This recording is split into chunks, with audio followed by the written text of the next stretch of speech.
सगळं याबद्दल बोलत असताना मिलिंद सर, नुकतीच अंगणवाडीची जत्रा जी ती पार पडली, त्यामुळे कौल लागला आणि हा कौल लावत असताना हा देखील प्रश्न देवीला आत्म म्हणजे मनातनं विचारण्याचा मतदारांचा प्रयत्न झालेला आहे की रत्नागिरी सिंधुदुर्ग हा मतदारसंघ जो आहे तो फार मोठ्या चर्चेत आहे. कारण एकीकडे नारायण राणे म्हणतात की ही जागा जी ती भाजपला सुटली पाहिजे, पण किरण सामंतांनी पण कौल लावलाय ना भराडी देवीला की तिकीट मलाच मिळालं पाहिजे. त्यामुळे राणे विरुद्ध किरण सामंत यांच्यात कोण भारी कोण घरी हे विचारायलाच पाहिजे. खरं तर खरी गोष्ट आहे आणि लोकांमध्ये तर ही चर्चा जबरदस्त आहे.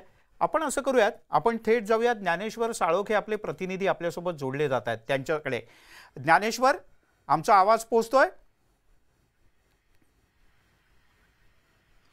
मिलिंद सर आणि विशाल सर, तुमचा आवाजही पोहोचतोय आणि कोकणातल्या जनतेचं मत सुद्धा आता आपण सगळ्यांच्या पर्यंत पोहोचवणार आहोत आणि कोण भारी ठरणार हे सुद्धा या क्षणातून आहे ते आपण जाणून घेणार आहोत.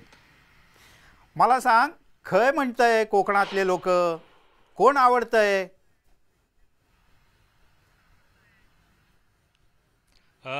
ज्या पद्धतीनं आता लोकसभेची चर्चा सगळीकडे सुरू आहे त्याच पद्धतीनं आता कोकणातलं वातावरण सुद्धा तापल्याचं पाहायला मिळते आणि दोन नावे आता समोर येताना पाहायला मिळतात. प्रामुख्याने महायुतीतून नारायण राणे आणि उदय सामंत यांचे बंधू किरण सामंत यांचं नाव आता पुढे येताना पाहायला मिळते आणि त्यामुळे दोघांपैकी कुणाला उमेदवारी मिळणार याची चर्चा आता चांगलीच रंगताना पाहायला मिळते. आणि जसं तुम्ही म्हटला त्या पद्धतीनं भराडी देवीच्या चरणी हे दोघंही नतमस्तक झालेलं आहे आणि उमेदवारीची माळ कुणाच्या गळ्यात पडणार याचीच आता उत्सुकता सगळ्यांनाच लागून राहिलेली आहे. तसं पाहायला गेलं तर नारायण राणे हे मुख्यमंत्री राहिलेले आहेत आणि त्यांना राजकारणाचा सुद्धा दांडगा असा अनुभव आहे तो पाहायला मिळते. तळ कोकणातली नस आहे ती नारायण राणेंना माहीत आहे, किंबहुना त्यांनी कोकणाचा विकास आहे तो केलेला आहे आणि त्या माध्यमातून ते आता मतदार राजाच्या समोर आहे ती जाण्याची शक्यता आहे.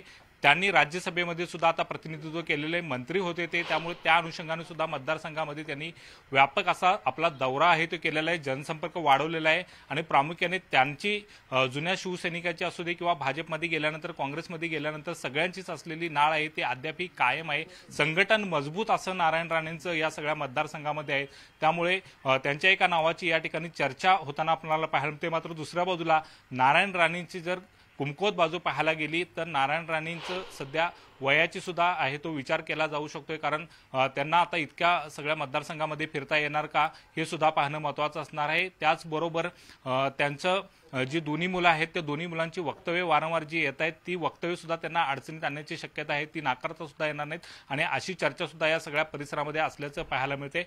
आणि ज्ञानेश्वर, या सगळ्याच्यामध्ये गेल्या काही कालावधीत जर आपण पाहिलं तर किरण सामंत यांनी वारंवार या मतदारसंघाच्या संदर्भात आपली दावेदारी जी आहे ती व्यक्त केलेली आहे.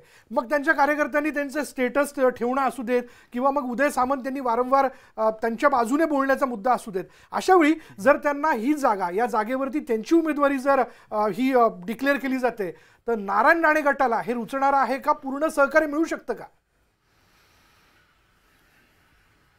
खरं आहे, कारण उदय सामंत यांचे बंधू किरण सामंत यांनी तयारी करण्याचं कारण म्हणजे कोकणानं नेहमीच आहे ते शिवसेनेला चांगलं मतदान दिलेलं आहे आणि शिवसेनेची बाजू नेहमीच कोकणानं लावून धरलेली आहे आणि त्या अनुषंगाने उदय सामंत हे एकनाथ शिंदे यांच्यासोबत गेल्यानंतर ते या एकनाथ शिंदे गटाची बाजू, शिवसेनेची बाजू मांडताना पाहायला मिळतात आणि म्हणूनच शिवसेनेचा उमेदवार म्हणून किरण सामंत हे पुढे येताना पाहायला मिळतात. किरण सामंत यांनी चांगलंच संघटन आहे ते या सगळ्या कालावधीमध्ये केलेलं आहे. पक्ष आहेत ते त्याची बांधणी आणि तळापर्यंत जाण्याचं प्रयत्न आहे त्यांनी केलेला आहे. लोकांना सहज उपलब्ध होणारा व्यक्ती म्हणून किरण सामंत यांच्याकडे पाहिलं जाते. उद्योजक आहेत त्यामुळे उद्योग क्षेत्राची मोठी लॉबी आहे ते त्यांच्या पाठीमागे आहे. मात्र दुसऱ्या बाजूला विचार जर करायला गेला तर बारसूर रिफायनरी प्रकरणामध्ये त्यांनी जे आहे तो उघडपणे रिफायनरीच्या बाजूने भूमिका घेतली होती आणि ती भूमिका मात्र इथल्या काही शेतकऱ्यांना किंवा तिथल्या लोकांना, स्थानिकांना रुचलेली नाही. बारसूला विरोध आहे तो स्थानिकांचा आहे, त्यामुळे त्यांना या ठिकाणी कुठंतरी ती कमीची बाजू आहे ती जाणवते. दुसऱ्या बाजूला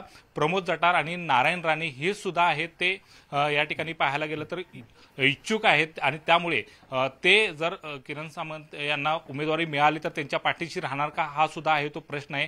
कारण आपल्याला माहितच आहे की विनायक राऊत यांच्या विजयासाठी किरण सामंत यांनी आहे ते मोठे प्रयत्न केले होते आणि त्यामुळे नारायण राणे आणि प्रमोद जटार यांना तो राग आहे, तो राग सुद्धा या ठिकाणी पण असं आहे ना की या सगळ्यात एक चर्चा अशी आहे की याच्यात मुंबईच्या भाषेत सांगायचं तर ॲडव्हान्टेज नारायण राणे आहे, कारण केंद्रात भाजपचं सरकार आहे आणि निर्णय घेणार आहेत भाजपचे नेते. वा वा. काय खरं आहे का नाही? खरं आहे सगळं अगदी खरं आहे. त्याच्यामुळे आता अंगणेवाडीच्या जत्रेत भराडी देवीला कौल लावलेला आहे, गारणं घातलेलं आहे, होय महाराज देखील